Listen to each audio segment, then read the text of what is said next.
નમસ્કાર મિત્રો, હું લોક સાહિત્યકાર ઈશ્વરભાઈ ચૌધરી. એક આઘાતજનક સમાચાર સમગ્ર સમાજ માટે અને ખાસ અમારે મહેસાણા વિસ્તાર માટે શુક્રવારે બપોરે સમાચાર પ્રાપ્ત થયા કે અમારે ગામ ઉજ્જરપી, તાલુકો જિલ્લો મહેસાણા, વીર મુકેશ ચૌધરી એના મૃત્યુના સમાચાર મળ્યા. આઘાતજનક સમાચાર,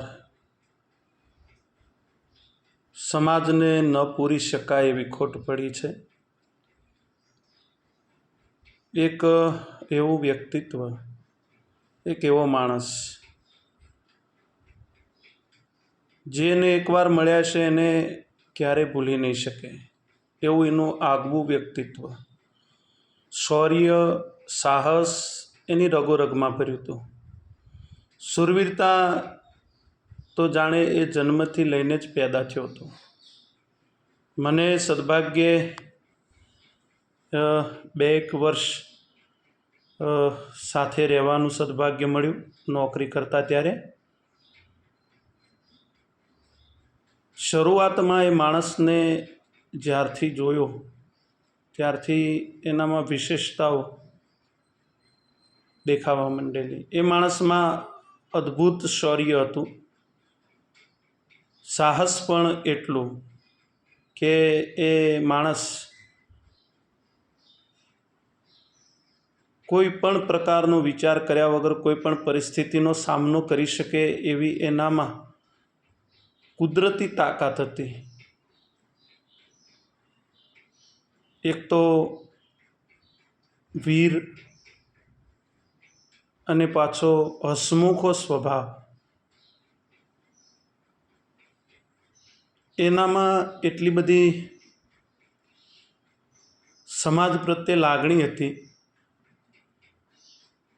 કે ખાલી આજણો ચૌધરી શબ્દ એને સાંભળવા મળે તો એ માણસ રાજી થઈ જતો. ક્યાંનો છે, કયા વિસ્તારનો છે, એની સાથે એને લેવા દેવા નહીં. ચૌધરી છે એટલે મારો છે. એની જોડે રહેવાનું થયું ત્યારે અમુક અનુભવ એવા થયા, મગજ ઉપર એને એવી છાપ છોડેલી. એનું જીવનમાં એક જ સૂત્ર હતું કે જો અન્યાય સહન કરીશું તો ભગવાન પણ માફ નહીં કરે.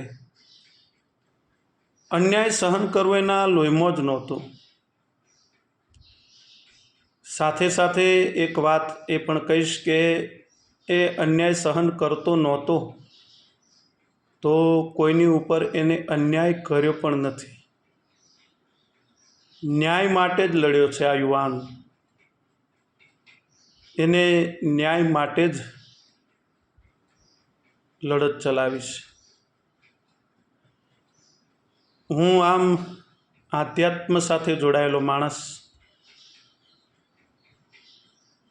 એટલે હું એવું કબૂલ કરવા માગું છું કે આજ સુધી હું જેટલા ધર્મગુરુઓને મળ્યો એમનામાંથી જેટલી ઉર્જા મને પ્રાપ્ત નથી થઈ એટલી ઉર્જા મુકેશ ચૌધરીને મળવાથી પ્રાપ્ત થતી. એને 10 મિનિટ મળો એટલે એક આખું અઠવાડિયું એવો નશો રહેતો મગજમાં. શૂરવીરતા, સાહસ, એની અદમ્ય ઈચ્છા શક્તિ, ખરેખર એને એવું સાબિત કરી બતાવ્યું હતું કે આ જગતમાં કશું અશક્ય નથી. જો તમારો આત્મવિશ્વાસ, તમારો અંતરાત્મા જાગૃત છે, તમારો આત્મવિશ્વાસ છે તો આ દુનિયામાં કશું અશક્ય નથી એવું મુકેશ ચૌધરીએ સાબિત કરી બતાવ્યું. આપણી વચ્ચેથી આ વિરલો વિદાય લઈ ગયો. સમાજને ન પૂરી શકાય એવી ખોટ તો પડી જ છે 100%. પણ આપણી યાદોમાં તો જીવંત રહેશે જ, 100% જીવંત રહેશે. જે એકવાર એને મળ્યો છે તો એને જીવનમાં ભૂલી શકવાનું નથી. એવું વિરલ એનું વ્યક્તિત્વ, એની સમાજ પ્રત્યે જે લાગણી હતી, ભાવના હતી, એને કોઈ દિવસ એવું વિચાર્યું નથી બસ સમાજનો માણસ છે તો એના માટે જે પણ કંઈ થાય એ કરી છૂટવાની એનામાં અદમ્ય ઈચ્છા અને તાકાત હતી. એને જાણ છે ત્યાં સુધી સમાજના કોઈ વ્યક્તિને એને અન્યાય થવા નથી દીધો.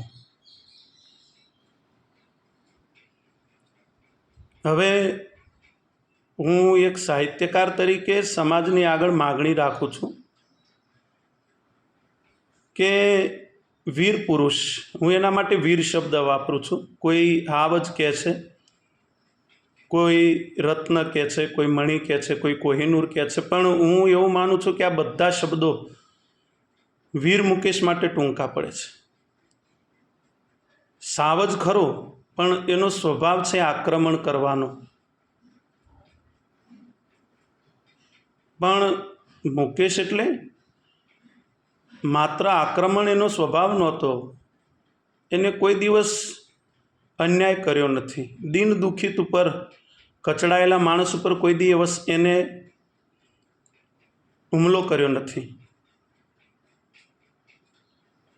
અને કોહિનૂર હોય કે ગમે હીરો હોય એની કિંમત થાય. આ વીર માણસ, આની કોઈ કિંમત થઈ જ ન શકે. એ અણમોલ માણસ, અણમોલ રત્ન હતું સમાજનું. એટલે હું બધાને વિનંતી કરું કે આવા સાવજ ને રત્ન ને કોહિનૂર શબ્દ ન વાપરતા બધા એના માટે વીર શબ્દ વાપરીએ. કારણ કે વીરત્વની કોઈ કિંમત હોતી નથી. વીરત્વ અણમોલ હોય છે અને વીરત્વ માના ધાવણ સાથે આવે છે. તો બધાને ખાસ મારી વિનંતી કે એના માટે વીર શબ્દનો પ્રયોગ કરો. એ વીર હતો. વીર એટલે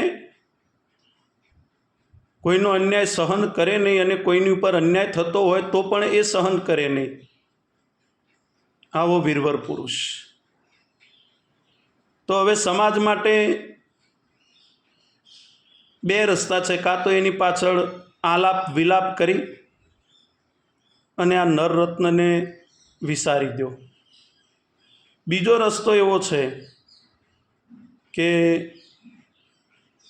10 એપ્રિલનો એ દિવસ જ્યારે આ વીરત્વ આપણી વચ્ચેથી વિદાય લઈ ગયો, આ વીર માણસ આપણી વચ્ચેથી વિદાય થઈ ગયો, એ 10 એપ્રિલને આપણા સમાજ પૂરતા વીરાંજલિ દિવસ ઉજવી શકાય. એ દિવસે આ વીરને ગામડે ગામડે, તાલુકે તાલુકે, જેટલા આપણા જિલ્લામાં ચૌધરી સમાજ વસે છે ત્યાં આને શ્રદ્ધાંજલિના કાર્યક્રમ કરી શકાય. એને જીવતો રાખવો હોય તો એના જે વિચારો છે એ વિચારોને જીવતા રાખવા પડશે. એક વસ્તુ એ પણ થઈ શકે કે મુકેશ ચૌધરી મેમોરિયલ ટ્રસ્ટ બને અને એ ટ્રસ્ટમાં જે મુકેશના ભાવો હતા, કોઈને મદદરૂપ થવું, મા બાપ વગરની દીકરીઓના લગ્નો પણ એ ટ્રસ્ટ કરે, વૃદ્ધાશ્રમ ચલાવે, અનાથાશ્રમ ચલાવે, મેડિકલમાં કોઈને ઉપયોગી હોય તો આ ટ્રસ્ટ મેડિકલમાં પણ ઉપયોગી થાય અને નામ મુકેશ ચૌધરી મેમોરિયલ ટ્રસ્ટ રહે. તો હું માનું છું કે આ માણસ જીવતો રહેશે, એના વિચારો જીવતા રહેશે, આ માણસનું નામ જીવતું રહેશે. ખરા અર્થમાં સાચી શ્રદ્ધાંજલિ મુકેશ ચૌધરીને એ છે કે 1253નો કોઈ પણ 1253 ગામમાંથી કોઈ પણ ગામનો કોઈ આપણા સમાજનો માણસ હોય એના પ્રત્યે તમારા હૃદયમાં પોતાના ભાઈ જેવી લાગણી જન્મશે એટલે સમજી લેજો કે આ મુકેશ ચૌધરીને સાચી શ્રદ્ધાંજલિ છે. કોઈને અન્યાય થતો હોય, અન્યાયનો તમે સામનો કરો એટલે તમારે સમજવાનું કે આ મુકેશ ચૌધરીને સાચી શ્રદ્ધાંજલિ છે. ભાઈનું નામ જીવતું રાખવા માટે હું સમાજને અપીલ કરું છું. 10 એપ્રિલ એટલે વીરાંજલિ દિવસ આપણે આજના ચૌધરી સમાજ તો ઉજવી જ શકીએ. એ દિવસે આને યાદ કરીએ, આ વીરવર પુરુષને યાદ કરીએ, આપણી આવતી પેઢીને બતાવીએ કે સમાજમાં આવા નર રત્નો પણ થયા છે. મુકેશ ચૌધરી મેમોરિયલ ટ્રસ્ટ બને, સેવાના કાર્યો કરે, આવે મારો ભાવ છે.